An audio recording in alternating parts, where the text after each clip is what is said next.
Capítulo 2. El deseo. Punto inicial de todo logro. El primer paso hacia la riqueza. Cuando Edwin C. Burns descendió del tren de carga en Orange, New Jersey, hace más de 30 años, quizás parecía un vagabundo. Sin embargo, sus pensamientos eran los de un rey. Mientras se dirigía desde los rieles del ferrocarril a la oficina de Thomas A. Edison, su mente trabajaba sin descanso. Él lograba verse a sí mismo parado frente a Edison. Se escuchaba a sí mismo solicitándole al señor Edison una oportunidad para llevar a cabo la única e intensa obsesión de su vida. Un deseo ardiente de convertirse en socio en los negocios del gran inventor. El deseo de Burns no era una mera esperanza, era un entusiasta y vibrante deseo que trascendió a cualquier cosa. Era claro y determinante. El deseo no era nuevo cuando se le acercó él a Edison. Este había sido su deseo dominante por un largo período. En un comienzo, cuando el deseo apareció por primera vez en su mente, debe haber sido, probablemente lo fue, solo un deseo. No obstante, no era solo un deseo cuando se apareció frente a Edison con él. Algunos años después, Edwin C. Burns estuvo parado nuevamente frente a Edison, en la misma oficina donde por primera vez conoció al inventor. Esta vez su deseo se había convertido en realidad. Ya era socio de Edison. El sueño dominante de su vida se había hecho realidad. Hoy, personas que conocen a Burns lo envidian debido al quiebre que produjo en su vida. Ellos lo ven en sus días de gloria, sin tomarse la molestia de investigar las causas de su éxito.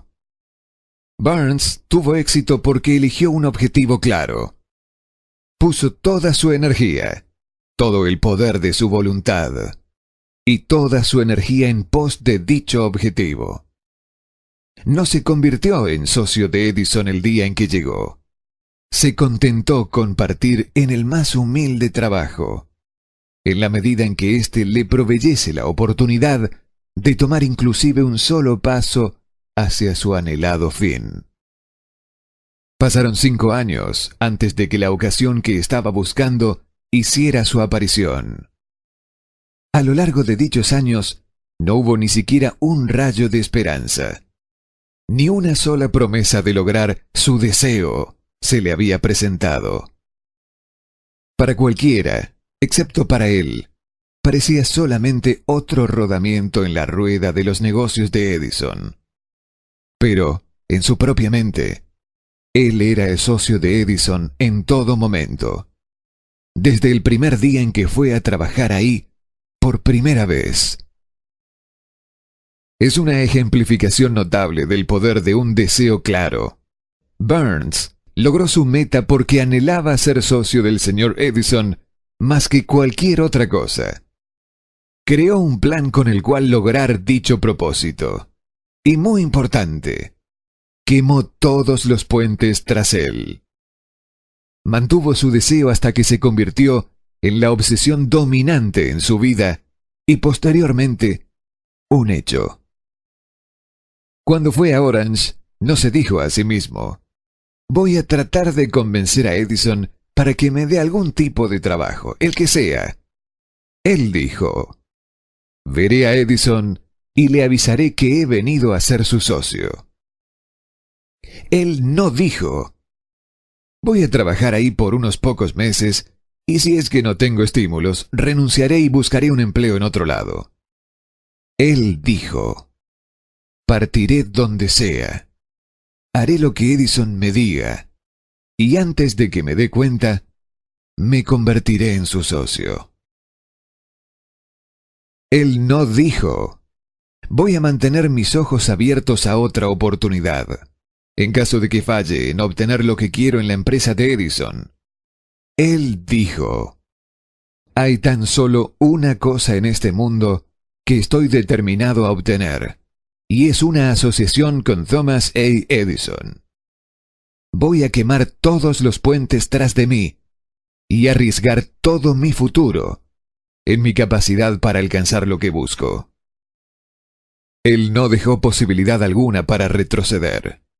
Tenía dos posibilidades: vencer o perecer. Esa es toda la historia del éxito de Barnes. Hace mucho tiempo, un gran guerrero enfrentó una situación en la cual tuvo que tomar una decisión que aseguró su éxito en el campo de batalla. Estaba a punto de enviar su ejército para enfrentar a un poderoso contrincante que tenía muchos soldados de los que él contaba. Subió a sus soldados en botes, desembarcó en el país enemigo, bajó a su soldado y su equipamiento, y posteriormente dio la orden de quemar los botes que los habían traído. Dirigiéndose a sus hombres antes de la primera batalla, dijo: «¿Ustedes alcanzan a ver cómo se queman los botes? Eso significa que no tenemos cómo irnos de estas costas vivos, a no ser que ganemos la batalla. Debemos tomar una determinación: vencer o morir». Vencieron. Cada persona que gana en cualquier emprendimiento debe estar dispuesta a quemar sus botes y eliminar todas las posibilidades de dar pie atrás. Solo así puede tener la convicción de mantener ese estado mental conocido como deseo ardiente de vencer, fundamental para lograr el triunfo. La mañana siguiente, después del gran incendio en Chicago, un grupo de comerciantes se paró en la State Street, observando los restos humeantes de lo que habían sido sus negocios. Se reunieron para decidir si tratarían de reconstruir o abandonarían Chicago para comenzar de cero en alguna locación más prometedora del país. Tomaron la decisión, todos, excepto uno: abandonar Chicago. El comerciante que decidió quedarse y reconstruir apuntó con un dedo a los restos de su tienda y le dijo a los demás: «Caballeros, en ese exacto lugar construiré la tienda más grande del mundo. No importa las veces que pueda quemarse». Eso fue hace casi un siglo. La tienda fue construida. Todavía sigue en pie. Una torre. Un monumento al poder de ese estado mental conocido como deseo ardiente. Lo más sencillo que Marshall Field podría haber hecho era imitar a sus colegas. Cuando las perspectivas aparecían como difíciles y el futuro se veía adverso, se retiraron a donde las cosas lucieran más fáciles. Es importante notar la diferencia entre Marshall Field y los otros comerciantes, puesto que es la misma diferencia que distingue a Edwin C. Barnes de los miles de jóvenes que trabajaron en la compañía de Edison. Es lo mismo que distingue a prácticamente todos quienes tienen éxito de aquellos que fracasan. Cada persona que alcanza la edad de comprender el propósito del dinero, de seguro quiere obtenerlo. Simplemente desear no es lo que trae las riquezas. Sin embargo, desear con un estado mental en el cual el deseo se convierte en una obsesión, el planificar maneras concretas para adquirirlas y ejecutar dichos planes con una persistencia tal que no acepta fracasos, de seguro traerá fortunas. El método por el cual los deseos por riquezas pueden transmutarse a su equivalente financiero consta de 6 pasos prácticos. Primero, fije en su mente el monto exacto de dinero que desea. No basta con decir, quiero mucho dinero. Debe ser una cifra precisa. Hay una razón psicológica para esto que será descrita en el capítulo siguiente. Segundo, determine exactamente lo que está dispuesto a entregar a cambio del dinero que quiere. No existe algo por nada. Tercero, establezca una fecha concreta en la cual pretende poseer el dinero que busca. Cuarto, trace un plan concreto para lograr su deseo y comience inmediatamente a ponerlo en acción, sin importar si está o no preparado. Quinto, escriba un enunciado claro sobre la cantidad de dinero que pretende adquirir. Establezca el tiempo límite para dicha adquisición. Establezca lo que está dispuesto a entregar a cambio del dinero y detalle claramente el plan que ejecutará para acumularlo. Sexto, lea su declaración en voz alta, 2 veces al día, una antes de acostarse en la noche y otra antes de levantarse en la mañana. Mientras lea, debe sentir y creer que ese dinero ya está en su poder. Es primordial que siga estos 6 pasos. Deténgase especialmente en seguir las instrucciones del paso 6. Usted podría alegar que se le hace imposible verse en posesión del dinero antes de realmente tenerlo. Aquí es donde un deseo ardiente lo ayudará. Si usted realmente desea el dinero tan fervientemente que su deseo es una obsesión, no tendrá dificultad en convencerse de que lo va a adquirir. El objetivo es desear el dinero y llegar a estar tan determinado a poseerlo que se convenza de que lo tendrá. Solo aquellos que toman conciencia del dinero alguna vez acumulan grandes fortunas.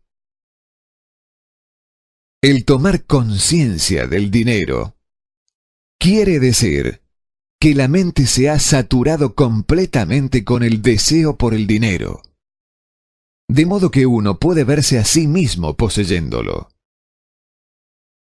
Para el no iniciado, que no se ha educado en los fundamentos principales de la mente humana, quizás estas instrucciones parezcan poco prácticas.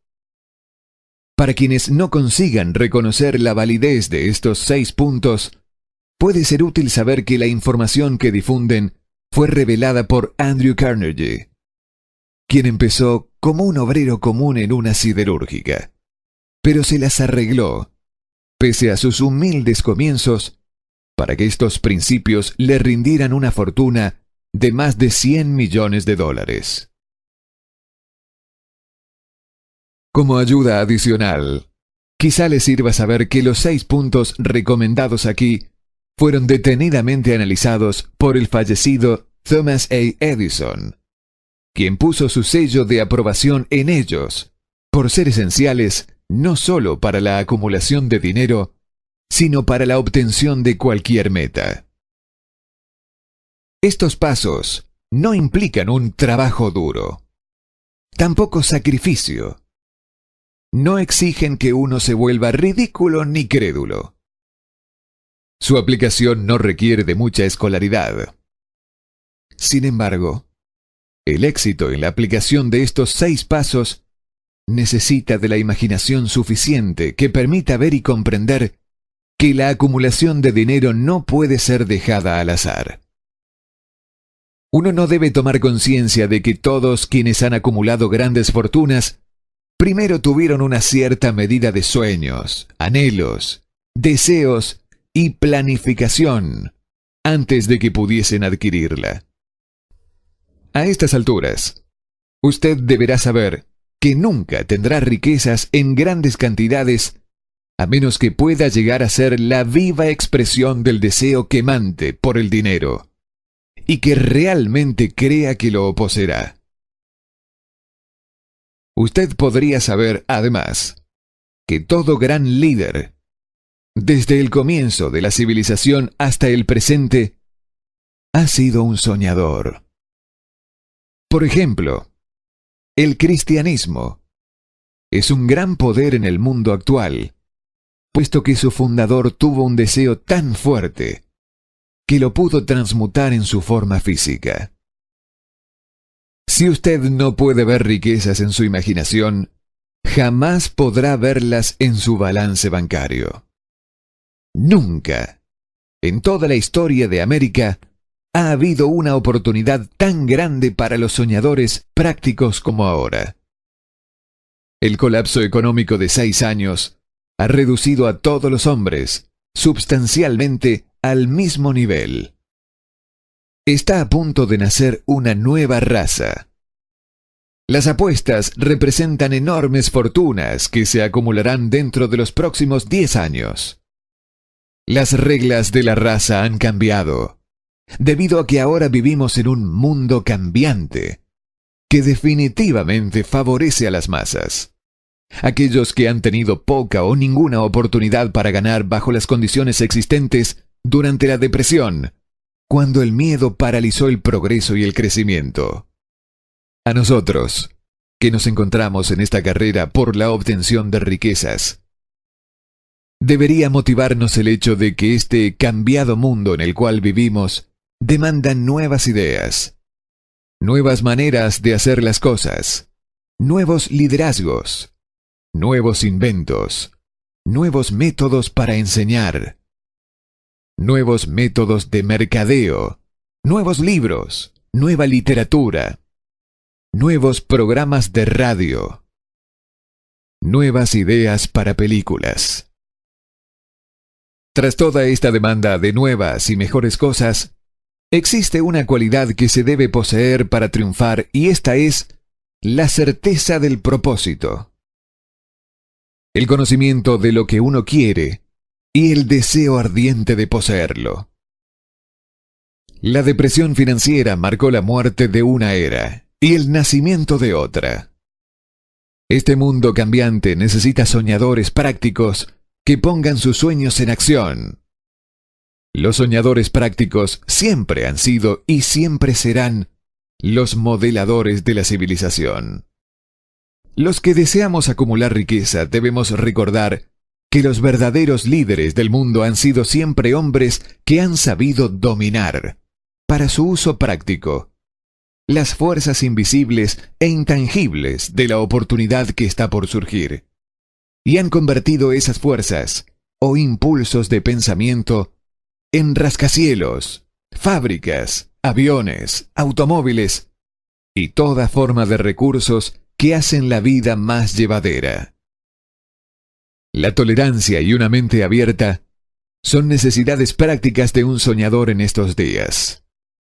Aquellos que tienen miedo de las nuevas ideas están condenados antes de empezar.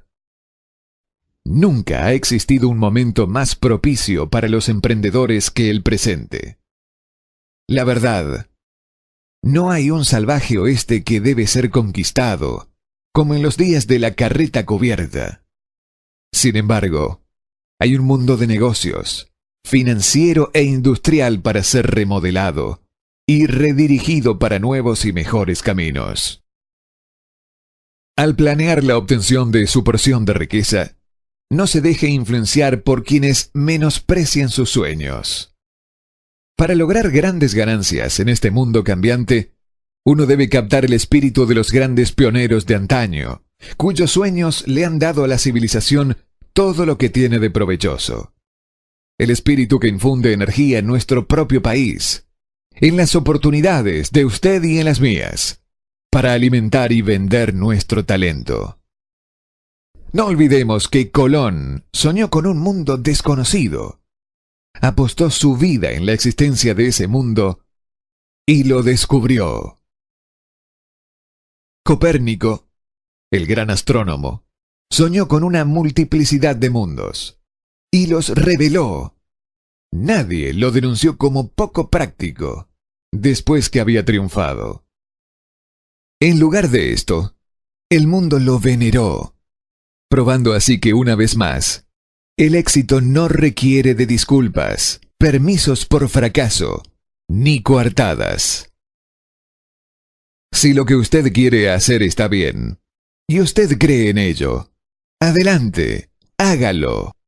Lleve a cabo sus sueños y no haga caso de lo que los demás puedan decir si usted se topa en algún momento con tropiezos.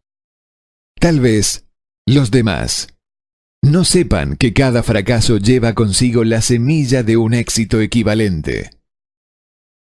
Henry Ford, pobre e ignorante, soñó con una carroza sin caballos. Se fue a trabajar con las herramientas que tenía, sin esperar una oportunidad que lo favoreciera, y ahora la evidencia de su sueño está en todo el planeta. Él puso más ruedas en funcionamiento que cualquier otro hombre, porque no tenía miedo de respaldar sus sueños. Thomas Edison soñaba con una lámpara que pudiese ser operada con electricidad. Empezó donde estaba parado y puso su sueño en acción. A pesar de más de 10.000 fallas, perseveró en su sueño hasta que lo convirtió en una realidad física. Los soñadores prácticos no claudican. Whelan soñaba con una cadena de tiendas de cigarros.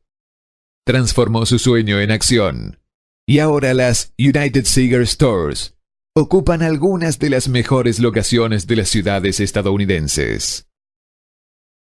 Lincoln soñó en libertad para los esclavos de color. Puso su sueño en acción y casi no vivió para ver un norte y sur unidos que tradujeron su sueño en realidad. Los hermanos Wright soñaron con una máquina que volase a través del aire. Hoy en día podemos ver la evidencia por todas partes de que sus sueños se han cumplido. Marconi soñaba con un sistema para dominar las intangibles fuerzas del éter. Las pruebas de que no soñaba en vano podemos encontrarlas en cada aparato de radio que existe en el mundo. Quizá le interese saber que los amigos de Marconi lo pusieron bajo custodia y fue examinado en un hospital para psicópatas cuando anunció que había descubierto un principio mediante el cual podría enviar mensajes a través del aire, sin la ayuda de cables ni algún otro medio físico de comunicación. A los soñadores de hoy en día les va mejor. El mundo está lleno de una abundancia de oportunidades que los soñadores del pasado jamás conocieron. Un deseo ardiente de ser y de hacer es el punto inicial desde el cual el soñador debe lanzarse. Los sueños no están hechos de apatía, pereza, ni falta de ambición. El mundo ya no se burla del soñador, ni los llama utópicos. Si piensa que sí lo son, viaje a Tennessee y sea testigo de lo que un presidente soñador ha hecho en la forma de aprovechar y usar el gran poder del agua de América. Muchos años atrás, un sueño como este podría haber parecido una chifladura. Usted se ha desilusionado, ha sido derrotado durante la depresión, ha sentido que su gran corazón se ha roto hasta sangrar. Tenga coraje, ya que estas experiencias han dispuesto el metal espiritual del cual usted está hecho. Estos son recursos invaluables. Recuerde, además, que todos quienes consiguieron el éxito en la vida tuvieron un mal comienzo y pasaron muchas dificultades antes de que pudiesen llegar. El cambio en la vida de la gente exitosa suele surgir en el momento de alguna crisis, a través de la cual les es develado su otro yo.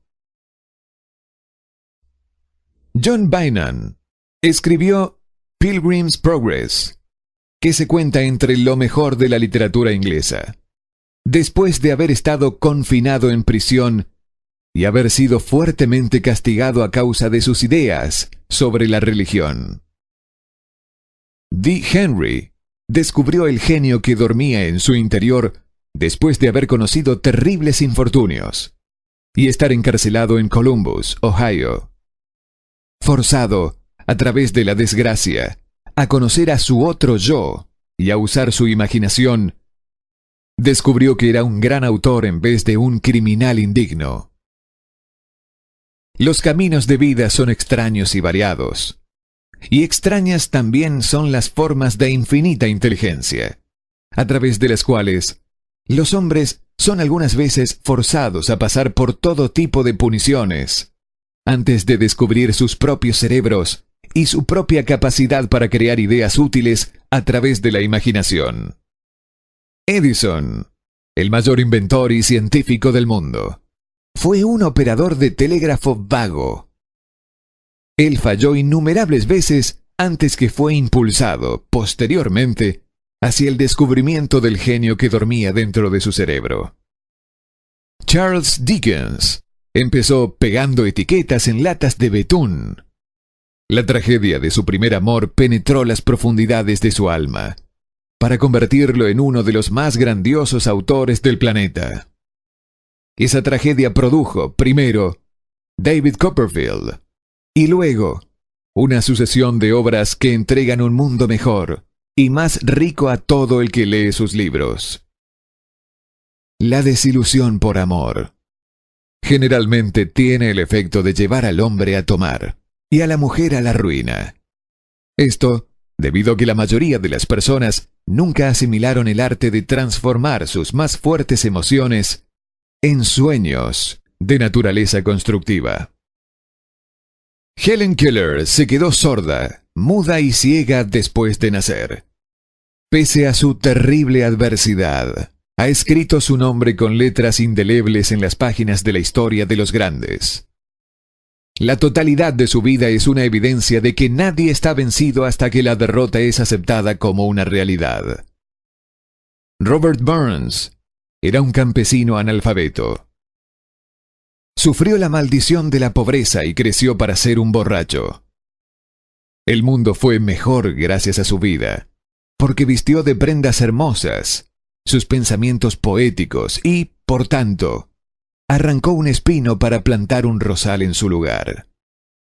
Booker T. Washington nació en la esclavitud, discapacitado por raza y color.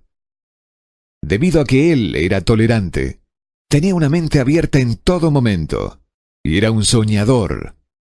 Dejó su impresión de humanidad en toda una raza.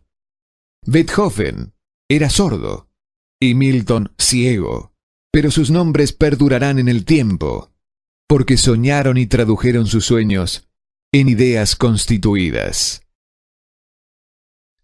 Antes de pasar al siguiente capítulo, encienda nuevamente en su mente el fuego de la esperanza, fe, coraje y tolerancia. Si tiene estos estados de mente y un conocimiento de trabajo de los principios explicados, todo lo otro que usted necesita vendrá a usted, cuando usted esté listo para ello. Deje a Emerson afirmar el pensamiento en estas palabras. Cada proverbio, cada libro, refrán que te pertenece para la ayuda y confort, seguramente vendrá a casa a través de pasajes abiertos. Cada amigo que no tiene un deseo fantástico, sino que una gran y tierna alma en su súplica, se deberá encerrar en su aceptación. Existe una diferencia entre desear algo y estar listo para recibirlo. Nadie está listo para algo hasta que cree fehacientemente que lo puede conquistar. El estado mental debe ser de creencia absoluta, no simplemente esperanza o anhelo. Tener apertura de mente es esencial para tener creencia total.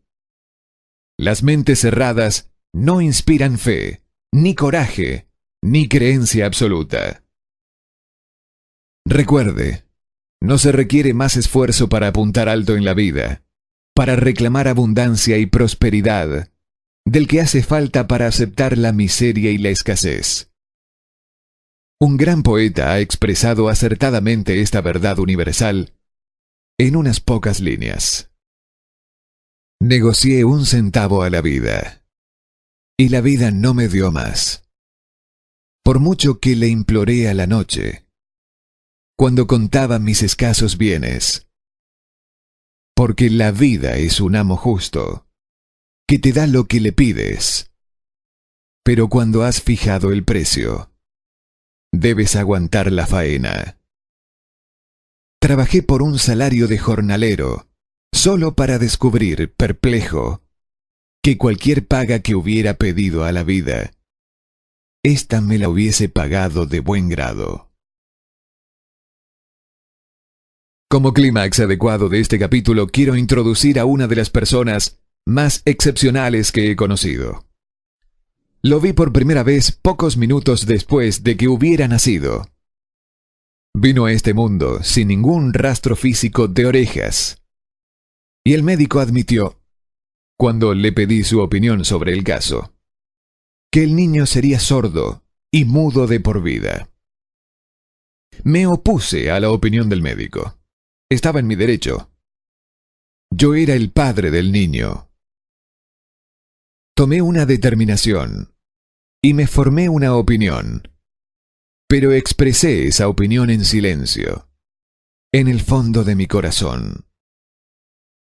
Tomé la decisión de que mi hijo podría escuchar y hablar. La naturaleza podrá haberme mandado un hijo sin oídos.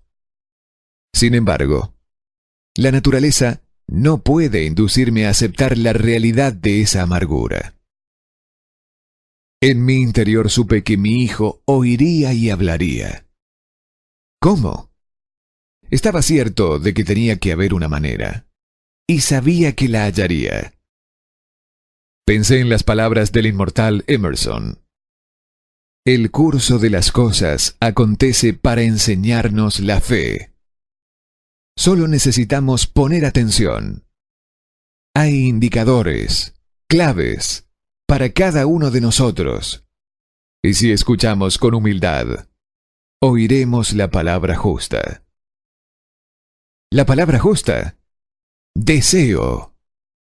Mucho más que ninguna otra cosa. Yo deseaba que mi hijo no fuera sordomudo. De ese deseo, no renegué jamás, ni por un segundo. Hace muchos años atrás escribí: nuestras únicas limitaciones son aquellas que nos fijamos en nuestras mentes. Por primera vez, me pregunté si esa afirmación era verdad. Acostado en la cama frente a mí estaba un niño recién nacido, sin la capacidad natural de la audición. Aunque él podía escuchar y hablar, obviamente estaba desfigurado de por vida. Seguramente esta era una limitación que el niño no se había fijado en su mente. ¿Qué podía hacer? ¿Encontraría alguna manera de trasplantar a ese niño mi propio deseo ardiente, de dar con maneras y medios de hacer llegar el sonido a su cerebro sin la necesidad de los oídos? Tan pronto como el niño fuese lo bastante mayor para cooperar, le llenaría la cabeza de tal manera de ese deseo ardoroso, que la naturaleza lo traduciría en realidad con sus propios métodos. Todos estos pensamientos pasaron por mi mente, pero no comenté de ello con nadie. Cada día renovaba la promesa que me había hecho de que mi hijo no sería sordomudo. Cuando creció y empezó a percibir las cosas que lo rodeaban, descubrimos que mostraba débiles indicios de que oía. Cuando alcanzó la edad en que los niños suelen empezar a emitir palabras, no hizo intento alguno de hablar. Pero de sus actos podíamos deducir que percibía ciertos sonidos. Eso era todo lo que yo quería saber. Estaba convencido de que, si podía oír, aunque fuese débilmente, sería capaz de desarrollar una mayor capacidad auditiva. Entonces ocurrió algo que me llenó de esperanza. Surgió de algo totalmente inesperado. Un accidente que cambió una vida. Compramos un fonógrafo. Cuando el niño oyó la música por primera vez, entró en éxtasis y muy pronto se apropió del aparato. En una oportunidad estuvo poniendo un disco una y otra vez durante casi 2 horas, de pie delante del fonógrafo, mordiendo un borde de la caja.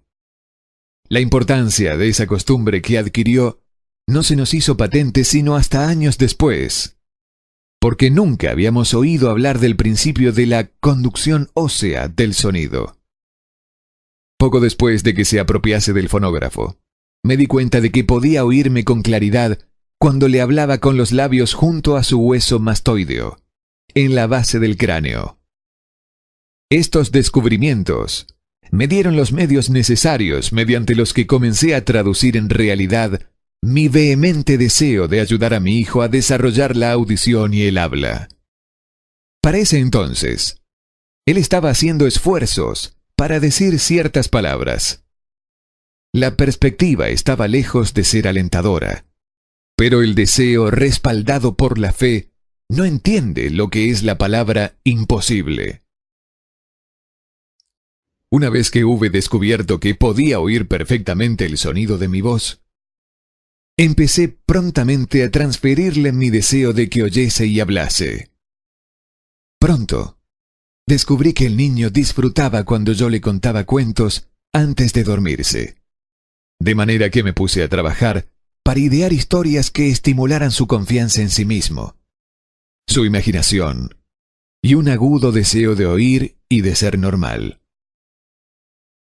Había un cuento en particular, en el que yo hacía hincapié dándole un renovado matiz dramático cada vez que se lo relataba. Lo había inventado para sembrar en su mente la idea de que su dificultad no era una pesada carga, sino una ventaja de gran valor. Pese al hecho de que todas las maneras de pensar que yo había examinado señalaban que cualquier adversidad contiene la semilla de una ventaja equivalente, debo confesar que no tenía ni la menor idea de cómo se podía convertir esa dificultad en una ventaja.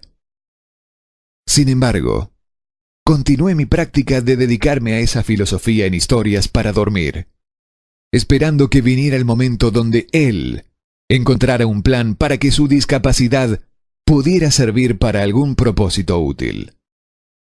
La razón me decía claramente que no había compensación alguna por la falta de oídos y equipo de audición natural.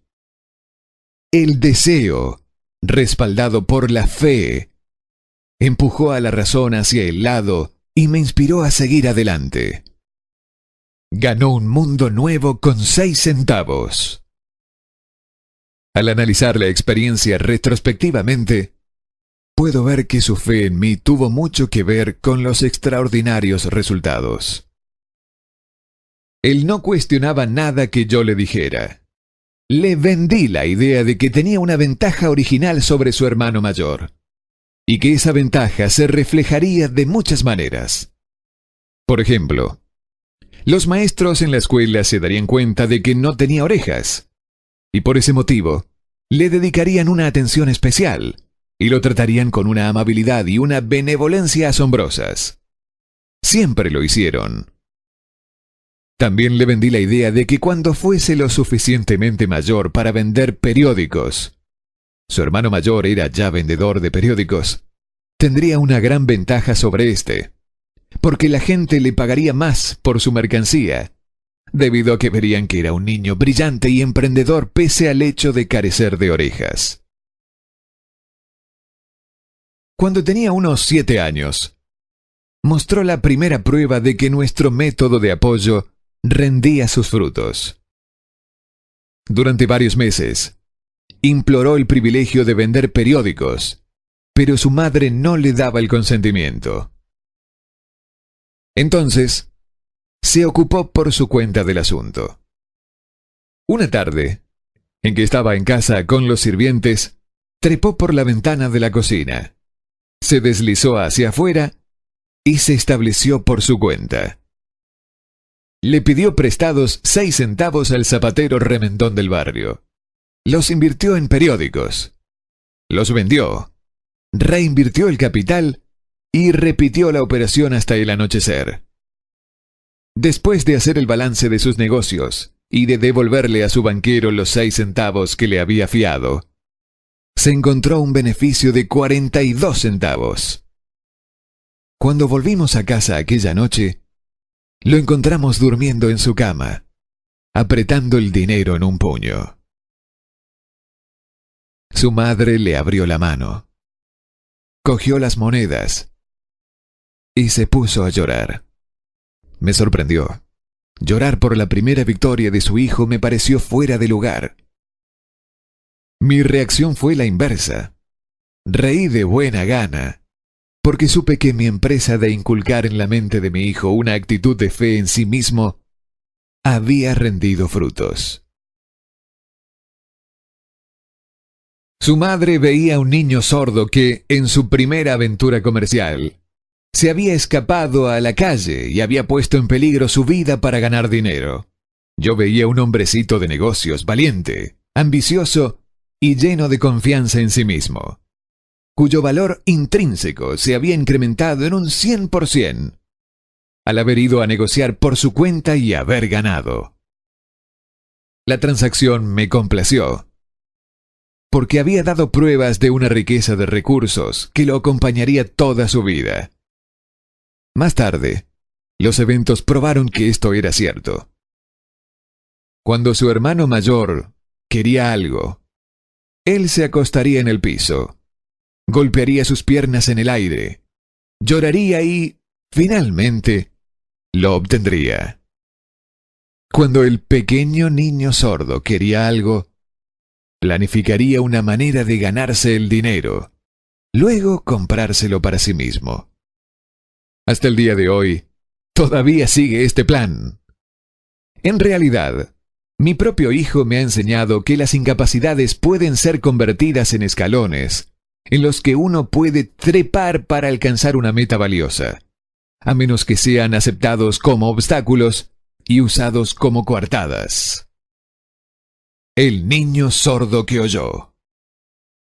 El pequeño sordo asistió a la escuela, al instituto y a la universidad, sin que fuese capaz de oír a sus maestros, excepto cuando le gritaban fuerte a corta distancia.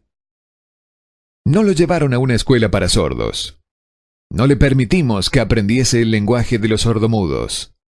Habíamos decidido que viviese una vida normal, y mantuvimos esa disposición, aunque nos costó muchas discusiones acaloradas con funcionarios escolares. Cuando estaba en el instituto, probó un aparato eléctrico para mejorar la audición. Pero no le dio resultado debido a que nosotros creemos que es por una condición expuesta cuando el niño tenía 6 años de edad, por el doctor J. Gordon Wilson de Chicago, cuando él operó un lado de la cabeza del niño y vio que no había señales del equipo de audición natural. Durante su última semana en la universidad, sucedió algo que marcó el hito más importante de su vida. En lo que pareció una mera casualidad, entró en posesión de otro aparato eléctrico para oír mejor, que le remitieron para probar. Estuvo indeciso en probar el aparato, debido a su decepción con otro similar. Finalmente lo tomó, se lo puso en la cabeza, le conectó las baterías y... ¡sorpresa! Como por arte de magia, su deseo de toda la vida de oír normalmente se convirtió en realidad. Por primera vez oía tan bien como cualquier persona con audición normal. Alborozado con el mundo diferente que acababa de percibir a través de ese aparato auditivo, se precipitó al teléfono, llamó a su madre y oyó su voz a la perfección. Al día siguiente, oía con claridad las voces de sus profesores en clase. Por primera vez en su vida, también, mi hijo podía charlar con la gente, sin necesidad de que le hablaran con voz de trueno. Realmente, había entrado en posesión de un mundo distinto. El deseo había comenzado a pagar dividendos, pero la victoria todavía no era cabal.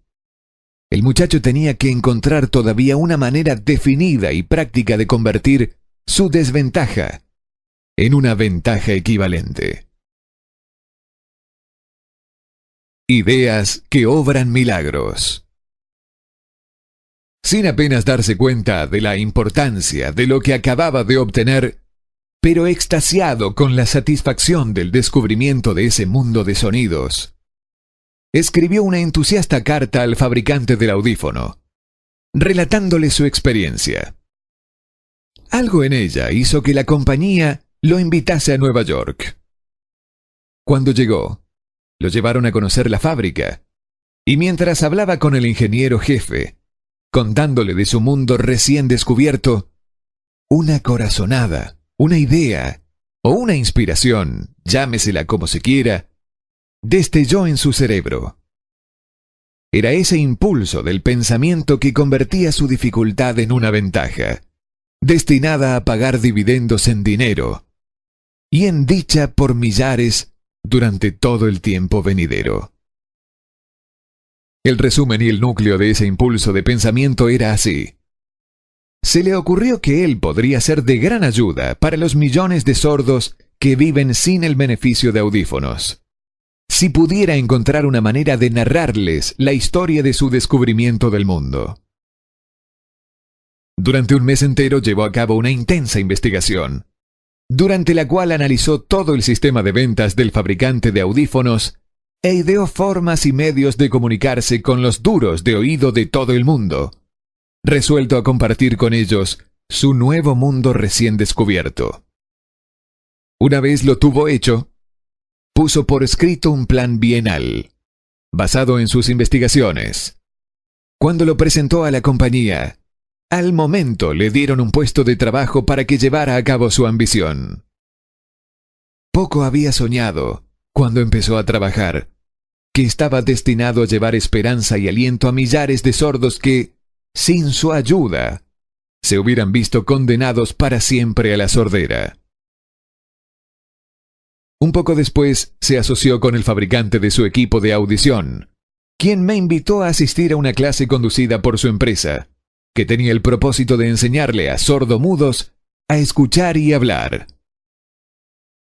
Yo nunca había escuchado de ese tipo de educación, por lo tanto, visité la clase escéptico, pero esperanzado de que mi tiempo no fuera totalmente desperdiciado. Aquí presencié una demostración que me dio una mayor visión de lo que yo había despertado y mantenido vivo en la mente de mi hijo. El deseo para escuchar normalmente. Yo vi sordomudos que estaban siendo enseñados a escuchar y hablar, al aplicar el mismo autoprincipio que yo había utilizado hace más de 20 años atrás para salvar a mi hijo del mutismo por sordera.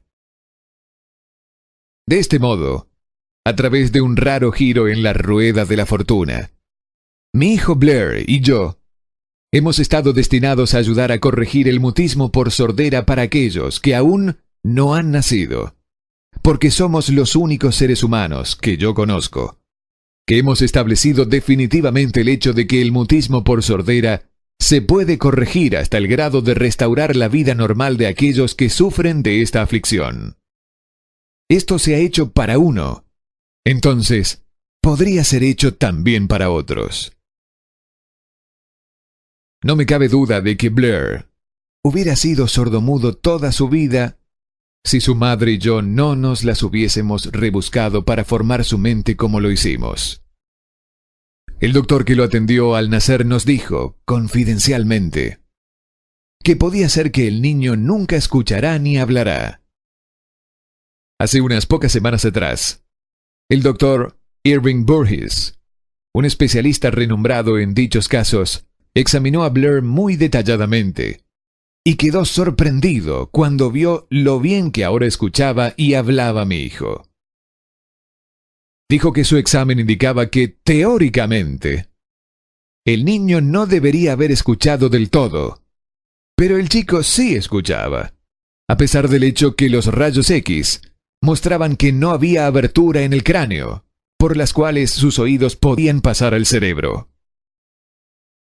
Cuando sembré en su interior el anhelo de oír, de hablar y de vivir como una persona normal, alguna extraña influencia hubo en ese impulso que hizo que la naturaleza tendiese una especie de puente para salvar el golfo del silencio que separaba su cerebro del mundo exterior, por algunos medios que los más agudos especialistas médicos no habían sido capaces de descifrar.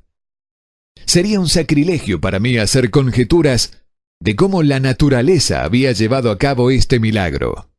Sería imperdonable si yo me negara a decirle al mundo todo lo que sé de la humilde parte que asumo en esta extraña experiencia. Es mi deber y un privilegio decir que creo, y no sin razón alguna, que nada es imposible para la persona que respalda el deseo con una fe perdurable. En verdad, el deseo ardiente tiene maneras tortuosas de transmutarse en su equivalente físico. Blair deseaba una audición normal.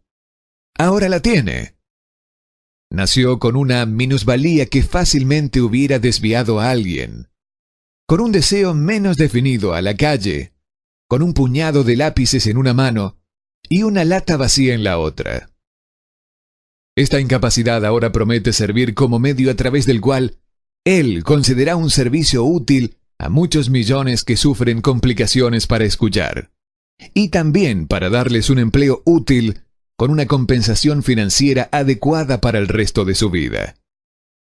La pequeña mentira piadosa que sembré en su mente cuando él era un niño, llevándolo a creer que su defecto se convertiría en una gran ventaja que podría capitalizar, se justificó sola. Ciertamente, no hay nada correcto o equivocado que la confianza, sumada a un deseo ardiente, no pueda hacer realidad. Estas cualidades están al alcance de todos. En toda mi experiencia de tratar con hombres y mujeres con problemas personales, nunca manejé un caso que demostrará más definitivamente el poder del deseo. Los autores algunas veces cometen el error de escribir sobre temas que conocen muy poco o solo superficialmente. Ha sido mi buena fortuna el haber tenido el honor de probar la solidez del poder del deseo a través de la aflicción de mi propio hijo. Tal vez fue providencial que la experiencia viniera como lo hizo. Ciertamente nadie está mejor preparado que él de servir como un ejemplo de lo que pasa cuando el deseo es puesto a prueba. Si es que la madre naturaleza se doblega al poder del deseo, es lógico que el hombre puede derrotar a un candente deseo. El poder de la mente humana es extraño e imponderable.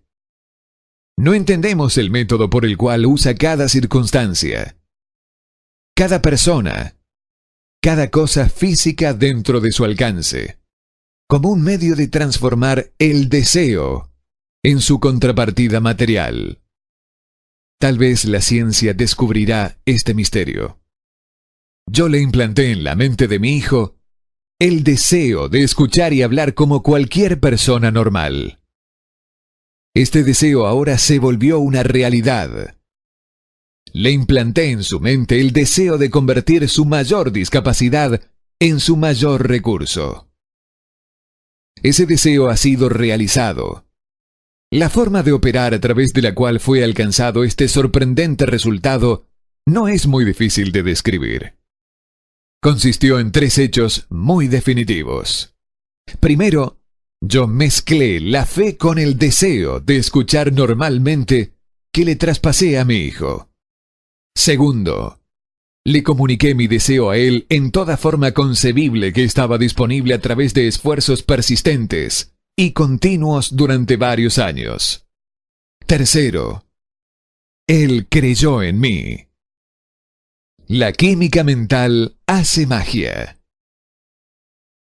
Un breve párrafo en un despacho de noticias en relación con Madame Schumann-Heink da la clave del estupendo éxito de esta mujer como cantante. Cito el párrafo porque la clave que contiene no es otra que el deseo. Al comienzo de su carrera, Madame Schumann-Heink visitó al director de la ópera de Viena para que le realizara una prueba de voz. Pero él no la aprobó. Después de echar un vistazo a la desgarbada y pobremente vestida muchacha, dijo nada cordial. Con esa cara y sin ninguna personalidad, ¿cómo espera tener éxito en la ópera? Señorita, olvide esa idea. Compre una máquina de coser y póngase a trabajar. Usted nunca podrá ser cantante. Nunca es demasiado tiempo. El director de la Ópera de Viena sabía mucho sobre la técnica del canto. Sabía muy poco del poder del deseo. Cuando éste asume las proporciones de una obsesión. Si hubiera conocido mejor ese poder, no hubiese cometido el equívoco de condenar el genio sin darle una oportunidad. Hace varios años, uno de mis socios se enfermó. Se puso cada vez peor a medida que el tiempo transcurría y, finalmente, lo llevaron al hospital para operarlo. El médico me advirtió que había muy pocas probabilidades de que yo volviera a verlo con vida. Pero esa era la opinión del médico, y no la del paciente. Poco antes de que se lo llevaran al quirófano, me susurró con voz débil: «No se preocupe, jefe. En pocos días habré salido de aquí». Una enfermera me miró cabizbaja. Pero el paciente se recuperó satisfactoriamente. Cuando todo hubo terminado, su médico me dijo: «No lo salvó otra cosa que su deseo de vivir. Nunca hubiera salido de este trance si no se hubiese negado a aceptar la posibilidad de la muerte». Creo en el poder del deseo respaldado por la fe, porque he visto cómo ese poder elevaba a hombres desde comienzos humildes a posiciones de poder y riqueza. Lo he visto cómo saqueaba la tumba de sus víctimas, cómo servía de medio para que los hombres llevaran a cabo su rehabilitación después de haber fracasado en un centenar de formas distintas. Lo he visto darle a mi propio hijo una vida normal, feliz y llena de éxito, a pesar de que la naturaleza lo mandase a este mundo sin orejas. ¿Cómo se puede dominar y usar el poder del deseo? Eso queda explicado en este capítulo y los subsiguientes de este libro. Este mensaje está saliendo al mundo al final del más largo y tal vez más devastador período de depresión que América haya nunca conocido. Es razonable suponer que el mensaje llamará la atención de muchos que han sido heridos por la depresión, aquellos que han perdido sus capitales, otros que han perdido sus cargos, y muchos que deben reorganizar sus planes y preparar un retorno.